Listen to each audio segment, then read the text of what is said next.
Okay, hello everybody. Welcome. Today we're going to talk about why CLG are actually going to improve from where they were last season. So, obviously our biggest changes are going to come in the support and jungle position. Obviously jungle was a bit of a mess last year.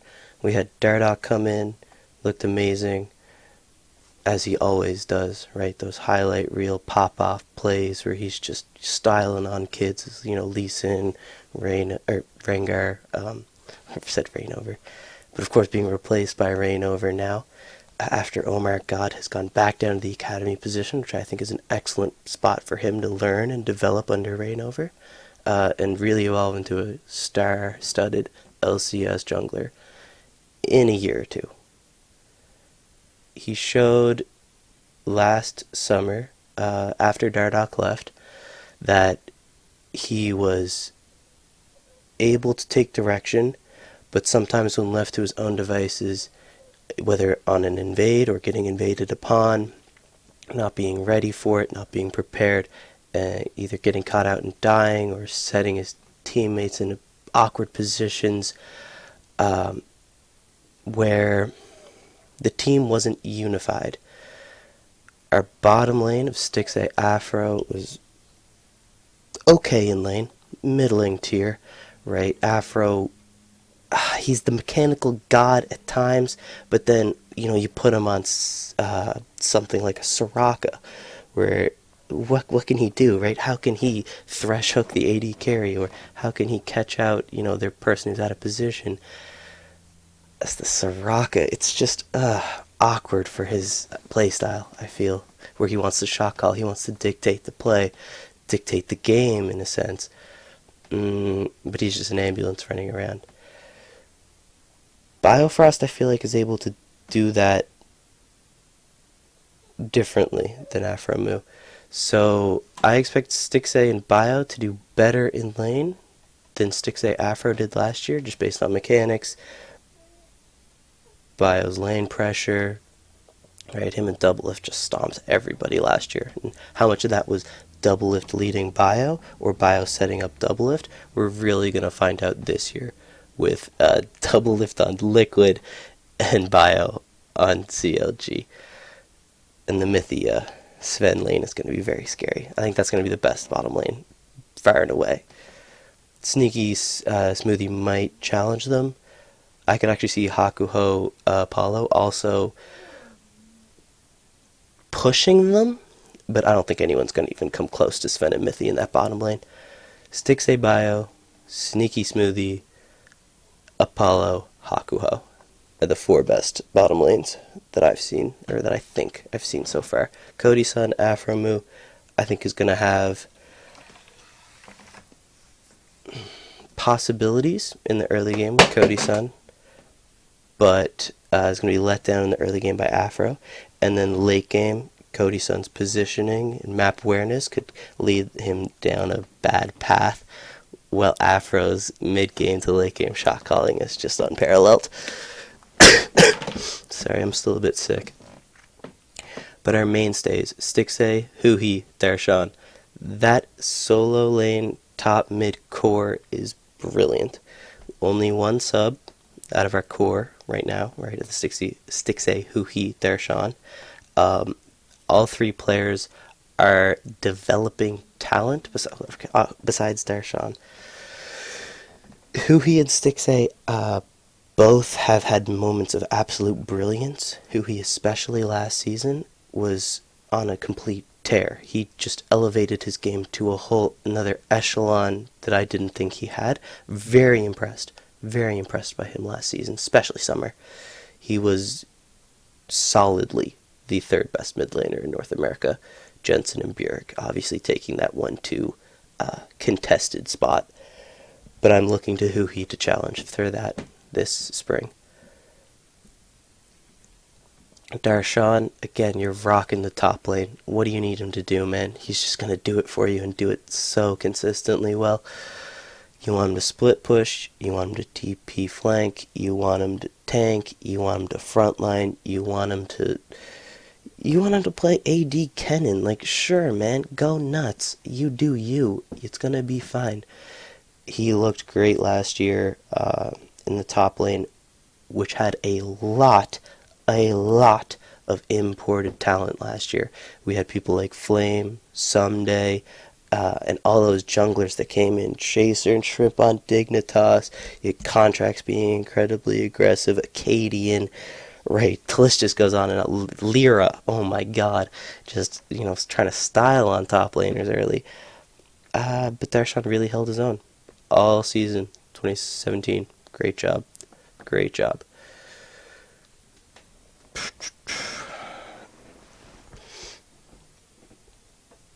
Stixxay would be my biggest question mark of the core. Just for his dominance in lane, it hasn't been there. He's more of a split CS, let me go late and I'll out carry you type. There's obviously nothing wrong with that, especially in that lane position. You want a player who's, going to take it safe, going to stay alive, going to, try and deal more damage than maybe a Omar God or Contracts or one of those kind of go in, all in, let me go face first into your team and let's do this type of thing. Not really an AD carry attribute you're looking for. Stixxay does that well. He's smart in that sense. Just Trishana jumps are done with care and thought behind them. Looking for that reset, looking for the pop-off, like that clip you've obviously seen 10 billion times of him in the finals, or in the playoffs, I mean,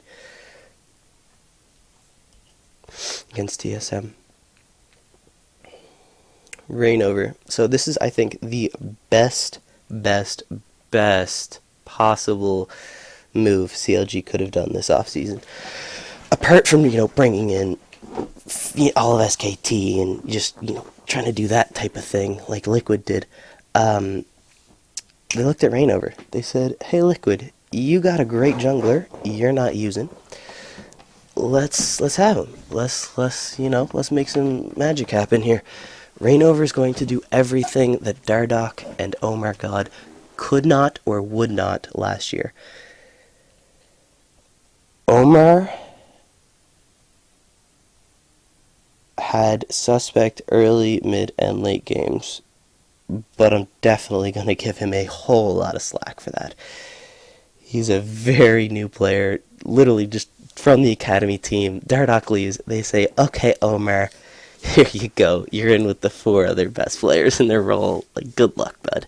You're going to be playing against the best players in the region. It's super hard. Super fucking hard. Coming into a team environment that's already established, and you have to be the jungler as the youngest, most inexperienced player. It leads to him being directed around the map in a way that junglers shouldn't be directed. I view jungle as the directors, right? They see the whole map. They have the option to influence every lane. They have their own initiative and direction to take that they must decide for themselves in some regard, based on the information the lanes and the opposite jungle is going to feed them. Reignover is probably, if not definitely, the best player in the world at this. Decision-making, early game pathing, just based on the amount of respect that almost every other player in the world gives him and praise on his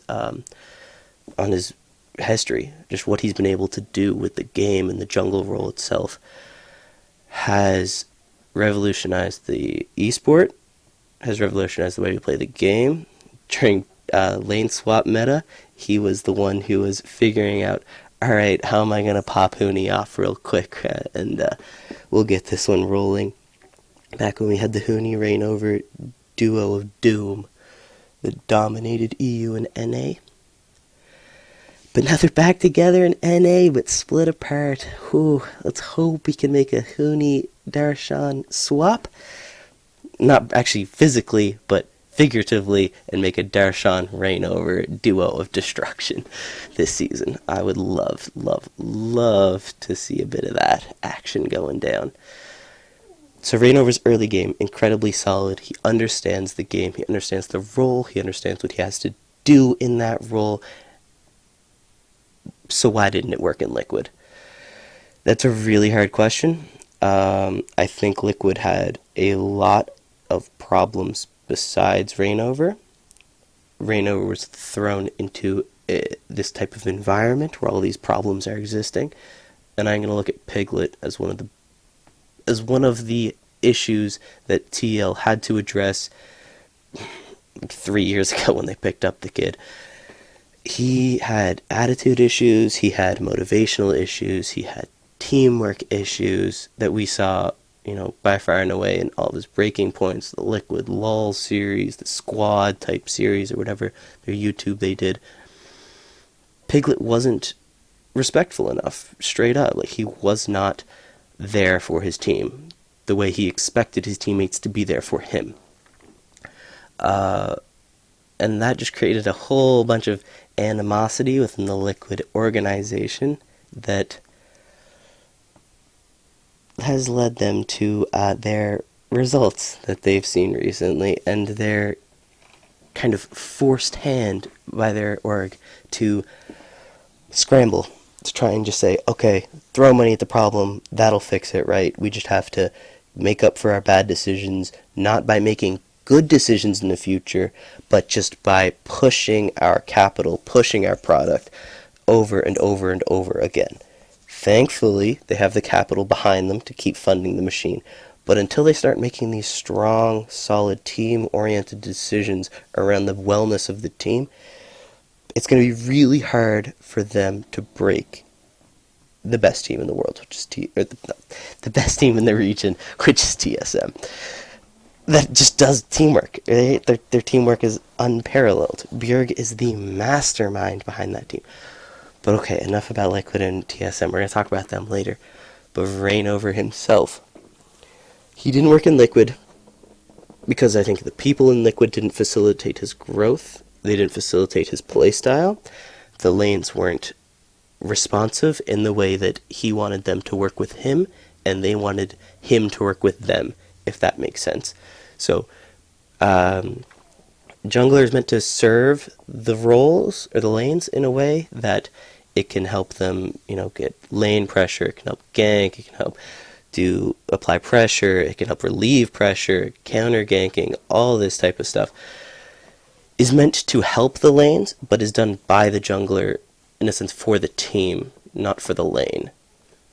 So if that makes sense, let's say bottom side, their enemy jungler is sitting in the bush going for like a lane gank. There's a whole bunch of pressure being exerted on the bottom lane because of that. The jungler has a choice, right? Do we try and relieve that pressure in the bottom lane, or do we look to exert our pressure elsewhere on the map? And it's Rainover who is one of the best in the world at making that decision.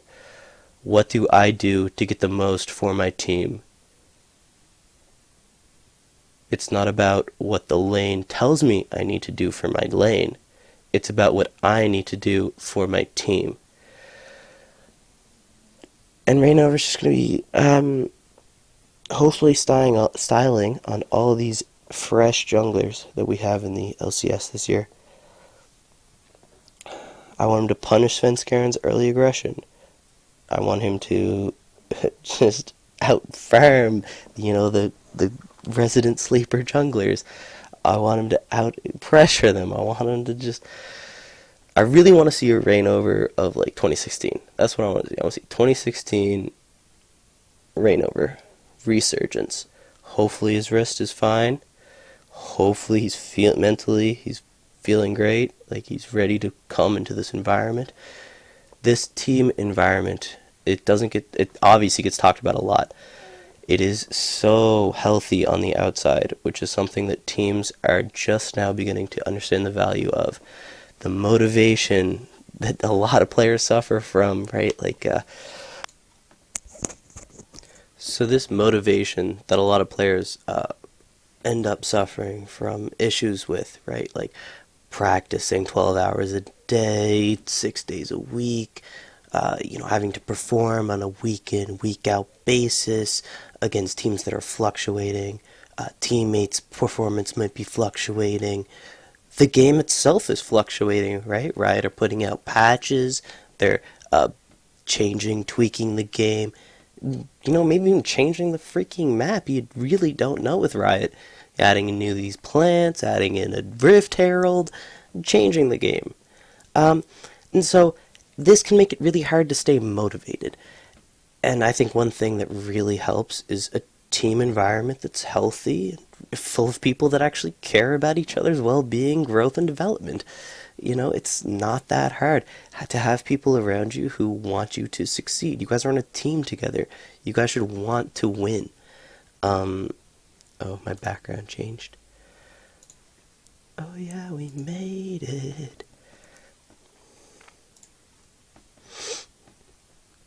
I didn't really talk a lot about Biofrost here, but I don't think I need to.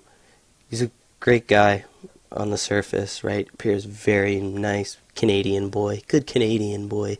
Can't complain. Maybe a little soft-spoken at times, but not when he's in a team environment. This team environment will break anybody out of their shell. And together, they can accomplish greatness this year. Who he was talking about, though, I heard in an interview where sometimes being so close can cause issues on talking to other people, confronting other people on issues they might be having and stuff like that, which is where actually I think keeping it fresh with the Reign over Biofrost edition can really help in that regard. Right, Reino's a very respected jungler. His voice definitely means something on the team. Same thing with Biofrost, right? You don't win LCS championships by being a subpar player. Sorry, that just doesn't happen. Players who aren't as good as their counterpart on the other team get exposed, and they get exposed consistently. Some players suffer from issues where week to week they look great to horrible, right? They have fluctuations in their play. But a player who cannot perform week in, week out will not win championships. It's something Afro suffered from a bit last year in the inconsistency department, but how much of that was the jungle issues, how much of that was team issues, and how much of that was Afro. He's no spring chicken anymore, right? The numbers are starting to creep up in the old age department for a professional League of Legends player. Lemon Nation, he's still kicking, right? Supports. They have the capability to stay in the game longer, or for long careers. I think more often than players like, for example, AD carries or mid laners. Besides, players who are franchisee, you put your franchise tag on them. So like players like Bjergsen or Jensen, where the org has gone all in on those players and built around those players. Counter Logic Gaming has been built around 3 players this year, and I think they are the 3 correct choices to build a team around. Losing Afromu does suck, but to keep the cost of keeping him, I feel like would have been too high for this team and would have ultimately cost their long-term success. The cost to keep Afromu monetarily, money-wise, I can only imagine it being, $1 million+ for his brain, for his voice, for his presence on the Rift. It's $1 million price tag, or maybe thereabouts.